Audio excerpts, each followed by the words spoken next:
Hey, this is Mitch. Wanted to talk today about the hip hinge. This is probably the most important single movement that we do and that you can do in life. And it's a movement a lot of people get wrong, and when they get it wrong, what that leads to is bad shoulders and especially a lot of lower back pain.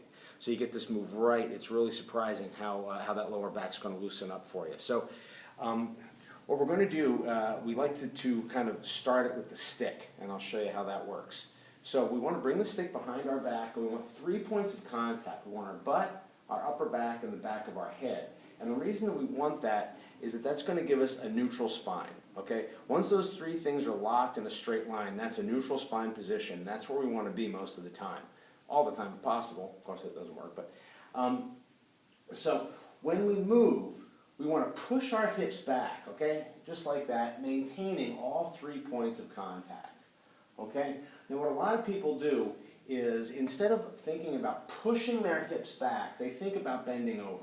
What happens when you just bend over is, watch my hip position, the difference between here and bending over, which is here. Okay? So what happens there is, when I'm bending over, my hips don't move at all, and I'm just moving right through my low back like this. My hips are stationary. Okay? Low back pain, generally speaking, comes from movement of the low back. The low back's really not supposed to move very much. It's supposed to stabilize. The hips are supposed to move. So this is how we practice the hip hinge. We use the hip hinge on all sorts of movements, from any kind of pulling to squatting to deadlifting to a lot of core movements as well. Okay? It's very much a feel kind of a move, and sometimes it can take a little bit to really get that feel. But what happens is, once that feel comes in, it's there, and then you think, oh man, I can't believe it was this difficult to begin with.